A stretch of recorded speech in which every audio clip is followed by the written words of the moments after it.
Welcome to मोमिन अल मारूफ education for all. तालीम सबके लिए ज़रूरी है। वेल अस्सलाम वालेकुम स्टूडेंट्स, आज हमारा टॉपिक है बेस एंड ड्राइव क्वांटिटी। लेकिन लेसन शुरू करने से पहले हम दुआ पढ़ लेते हैं। रब्बिर हम हुमा कमा रब्बा यानी सगीरा अल्लाहुम्मा इन्ना नजअलुका फ़ी नहूरिहिम व नऊज़ु बिका मिन शरूरिहिम सल्लल्लाहु अलैहि वसल्लम। उम्मीद की जाती है कि आपको लेसन सुन के बहुत अच्छी समझ आएगी और आपने ये लेसन जो है इसकी प्रैक्टिस भी करनी है ताकि ये आपको आती जाती है। अच्छा स्टूडेंट्स, आज जो हम पढ़ने जा रहे हैं फ़िज़िकल क्वांटिटीज़ के बारे में हम आपको पहले ये बताएंगे कि ये होती क्या हैं और इनके इजहार के लिए हमें कितनी चीज़ों की ज़रूरत पड़ती है। तो सबसे पहले फ़िज़िकल क्वांटिटी की हम डेफिनेशन नोट करते हैं। और अच्छा स्टूडेंट, इंसान अपने दौर अव्वल से ही अपने मुशाहिदात की बिना पर बहुत सारी चीज़ों का मुआयना करता रहा कि कौन सी चीज़ कितनी हल्की है, कितनी भारी है, कितनी छोटी है और कितनी बड़ी है। अपने इन मुशाहिदात को नंबराइज़ करने के लिए, इन्हें कोई नंबर देने के लिए उसने फ़िज़िकल मिक़दारों का लफ्ज़ इस्तेमाल करना शुरू कर दिया। तो फ़िज़िकल मिक़दारें दरअसल होती क्या हैं? ऐसी मिक़दारें जिन्हें मापा जा सके, वो फ़िज़िकल मिक़दारें कहलाती हैं। और इनके इजहार के लिए हमें सिंबल, मैग्नीट्यूड और यूनिट की ज़रूरत होती है। तो हम सबसे पहले से कैसे डिफ़ाइन करते हैं? तो how can we define the physical quantities?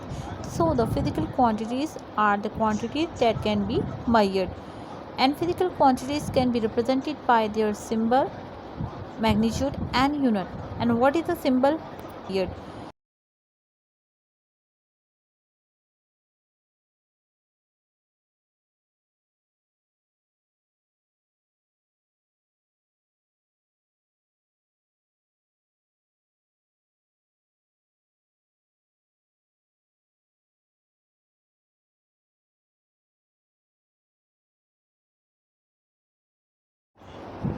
Symbol of the quantity is the alphabetical word that can be used to represent the physical quantity, and the magnitude of the quantity is a number that is used to describe the value of physical quantity, and the unit is the word which differentiate the one physical quantity from the other quantity. Students, मैं फिर एक दफ़ा revise कर रही हूँ कि physical मिक़दारें ऐसी मिक़दारें होती हैं जिन्हें मापा जा सके और इन मिक़दारों के इजहार के लिए अलामत की ज़रूरत होती है, मिक़दार की ज़रूरत होती है और यूनिट की ज़रूरत होती है। तो अलामत कौन सी है? तो कोई भी अल्फ़ाबेटिकल वर्ड हो सकता है और इसी तरह मैग्नीट्यूड में न्यूमेरिकल वैल्यू आती है। कोई भी जैसे 5 कीमत है, 6 कीमत है, 10 है। और यूनिट जो है वो एक हमारी फ़िक्स है, उसमें मैं आपको बाद में इसका डिस्क्राइब करती हूँ कि दरअसल यूनिट होती क्या है। और जी स्टूडेंट्स, हमारे पास जो है हमारी बहुत सारी मिक़दारें ऐसी होती हैं जिन्हें मेजर करने के लिए उनकी यूनिट का इस्तेमाल लाजमी होता है। यूनिट ही हमारे पास वो चीज़ है जिससे हमें पता चलता है कि कौन सी मिक़दार जो है उसका क्या इस्तेमाल होगा।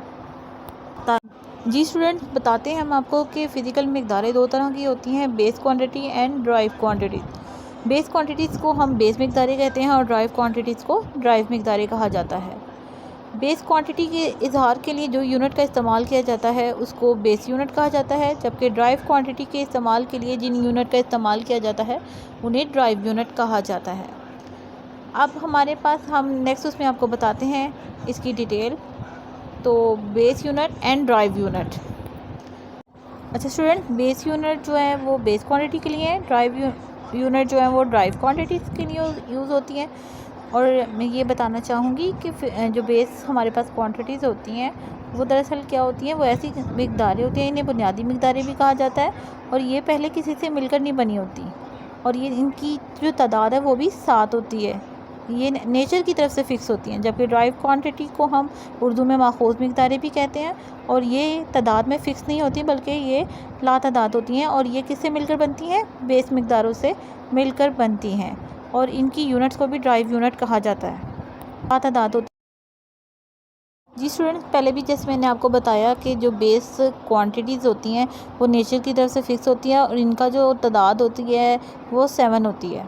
अब मैं ये आपको सामने जो टेबल नज़र आ रहा है इसमें मैंने पूरा डिस्क्राइब किया है कि जो हमारे पास जो फंडामेंटल क्वांटिटीज़ यानी बेस क्वांटिटीज़ होती हैं वो कौन कौन सी हैं। जैसे कि पहली है मैस को हम एम से रिप्रेजेंट करते हैं, लेंथ को एल से, टाइम को स्मॉल टी से, करंट को आई से, टेम्परेचर को टी से, कैपिटल टी से, amount of substance N, and luminance of intensity जो है वो आई से रिप्रेजेंट किया जाता है। और इसी तरह दूसरे आपके पास कॉलम में इसके यूनिट्स डिस्क्राइब किए गए हैं, आप देख सकते हैं।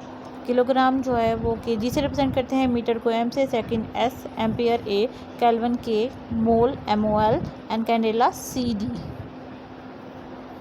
एम से सेकंड। ड्राइव क्वांटिटीज़ को हम माखूज़ मिक़दारें भी कहते हैं और ये हमें बुनियादी मिक़दारों के ज़रिए हासिल होती हैं। और हम इसे प्रॉपर डेफिनेशन में कैसे डिफ़ाइन करेंगे कि drive quantity is obtain by combining the base quantities by the multiplication और डिवीजन और बोथ दीज ऑपरेशन।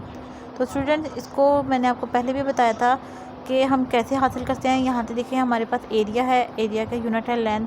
3 लेंथ को मल्टीप्लाई करें तो एरिया हासिल होता है, तो इसका यूनिट मीटर स्क्वायर है।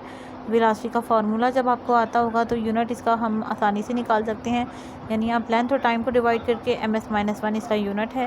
इसी तरह डेंसिटी को हमने अगर हासिल करना है तो मैस को निकाल सकते हैं। वॉल्यूम से डिवाइड जब हम करते हैं तो हमारे पास डेंसिटी हासिल होती है और इसका यूनिट किलोग्राम मीटर पर क्यूब है। इसी तरह हमारे पास माखूज़ मिक़दारें ऐसी बेशुमार हैं जो कि बेस मिक़दारों को मल्टीप्लाई करने से हासिल होती हैं या डिवाइड करने से हासिल होती हैं। तो इसका जो बेस मिक़दारों की तादाद है वो फ़िक्स नहीं है। जी स्टूडेंट, आखिर में मैं आपको नॉन फिज़िकल मिक़दारें बताती हूँ। फ़िज़िकल मिक़दारों को तो हम मैयर कर सकते हैं, लेकिन नॉन फिज़िकल मिक़दारें ऐसी मिक़दारें होती हैं जिन्हें हम मैयर नहीं कर सकते। तो जैसे कि आपके जज्बात, आपकी खुशी, आपकी उदासी और आपका गुस्सा, ये ऐसी चीज़ें हैं जिन्हें मैयर नहीं किया जा सकता। तो इसी तरह की मिक़दारों को हम नॉन फिज़िकल मिक़दारें कहते हैं। तो स्टूडेंट्स, आपको पता चल गया नॉन फिज़िकल मिक़दारों के बारे में। को हम